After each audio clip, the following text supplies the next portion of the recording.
Hello, friends, fans. Welcome to another episode of More with Esther, and my name is Esther. Today, I would like to start thanking those who highlighted that my light was not quite clear and my sound was a bit low, so I tried to improve in those two areas that you raised. If you feel like I haven't done enough, please leave your comments. I'll always try to improve there. And I thank you so much. Please continue doing the same thing. Today, my message is really touchy.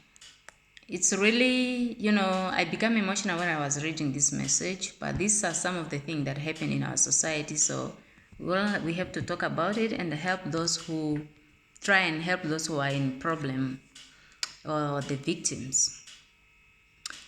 This story is saying, "Hi, my name is Bridget. My mother died when I was 11 years old. After her burial, my father took me to stay with him as he was staying alone. After a few months, my father started sleeping with me. I used to cry a lot. Many a times I dream about my mother.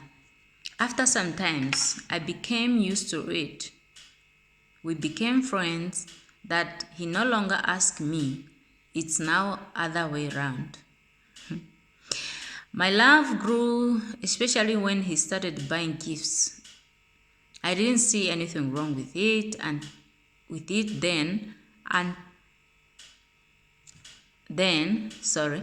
but now I am 22 years old and I don't have a boyfriend. Recently, I started developing hatred for men, including my dad, and it's getting worse day by day. I am planning to expose my dad, but again, I don't want him in jail as I am still in school and I need his help. Now, although we are staying in separate towns, I don't like my life. Please help." Did you hear that? Bridget, my friend, your story is real. I do not want to say it's big because you carried. But I want to start saying, when you are hurt by somebody, you'll end up hating people who did nothing wrong to you. And really, I see that the fact that you are planning to expose your dad, it's maybe because you think that will heal you better. I understand your pain. It's so painful. But I have a message for your dad. I want to record a message for your dad. And I would appreciate if you can show this message to your dad. And I would like to start by saying,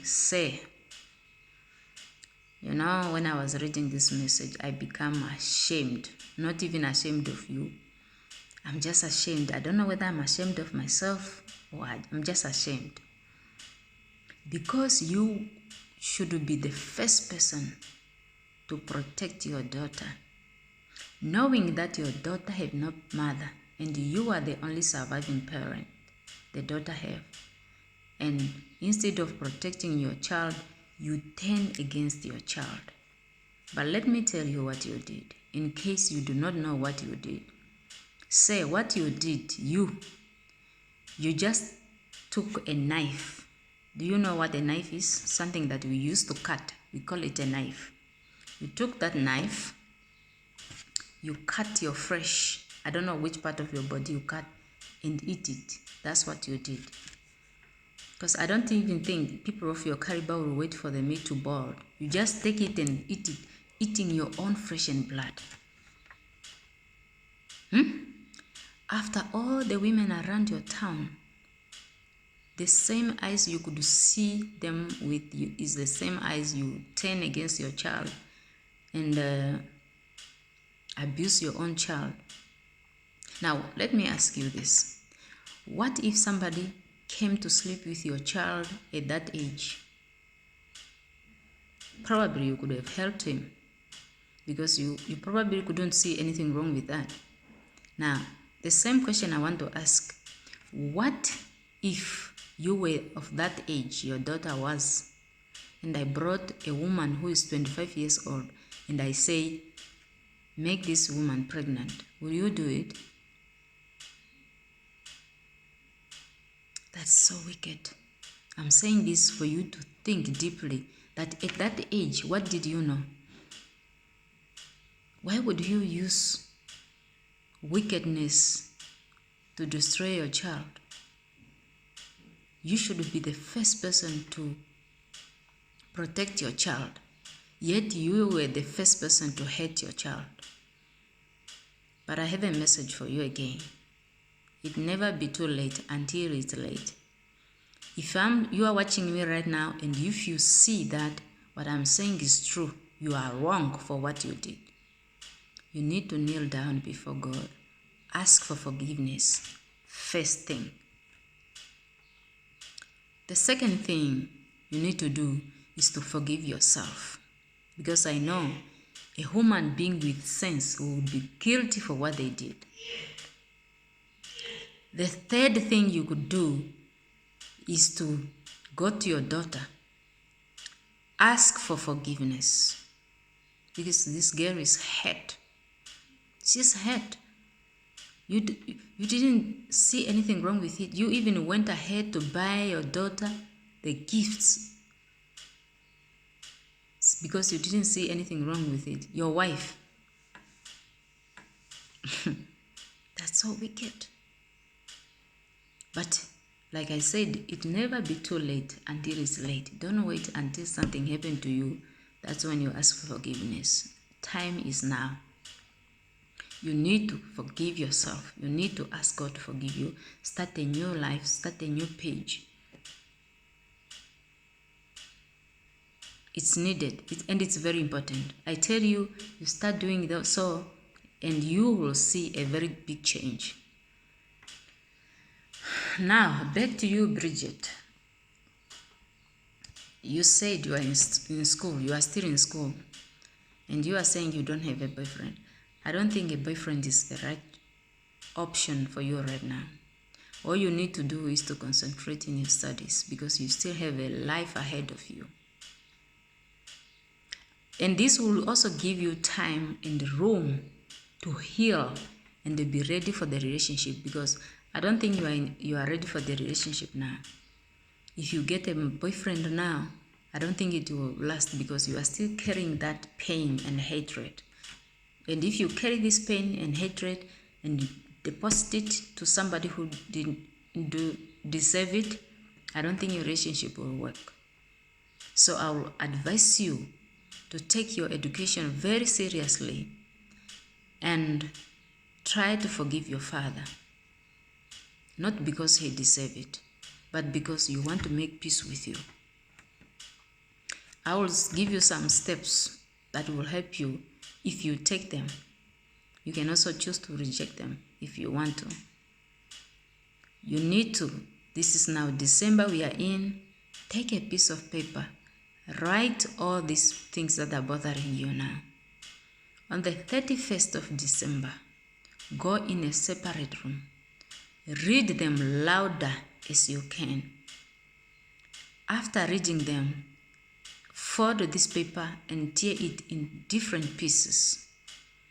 Go outside and let these small pieces to go. What does that mean? Let it go. Yes, this happened to you. It's so difficult. It's so painful. But there's nothing we can do to redo this thing. It's done, and you have to let it go because you are still young. You are still in school. You are still have a life ahead of you. After you have done that, if there's any clothes that remind you or that reminds you or that your father bought for you when he was doing this thing, give it away or throw it away. Anything that will remind you of that, give it away. Get rid of that. Start a new page. Start a new life. And you see your life. I know you will have, looking at your profile picture, you are a beautiful girl. It's not your fault that happened to you. It's the wickedness, and it's the devil that was using your dad. It's his wickedness. So don't take that as you are guilty. Don't be guilty for things that you have never committed. So that's all I can say for you, Bridget. And saying your father, you need your father to help you. When I look at your town, it's like you are in America. They have a lot of loans that they can give you. They can help you. They have a lot of student loan, forgiveness loan, and all those types of loan.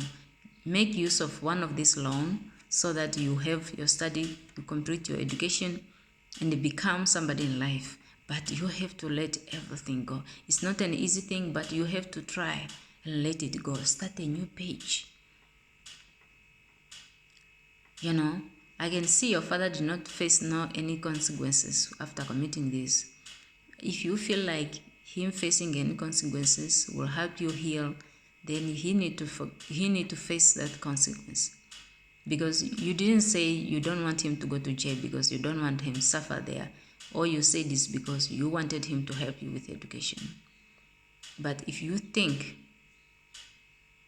but the best thing like I said, forgive him.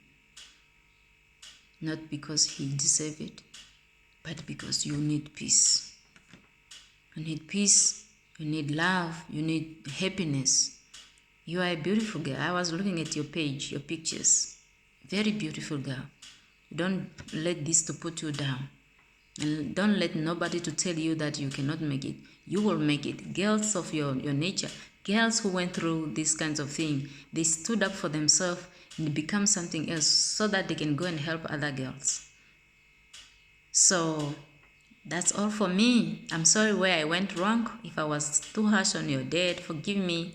I almost are not perfect. We all have our strength and weakness, and we don't have to measure our strength and weakness on anybody. So we are unique, we are different. God created us different, and to that we will always be different. So this is the end of my clip. If you have any different opinion, or if you have anything to add, please leave it in the comments, and please subscribe to this YouTube channel. Thank you so much for all these followers and like and comments on my magazine and everything. Until next time, I'm signing off. Thank you, friends.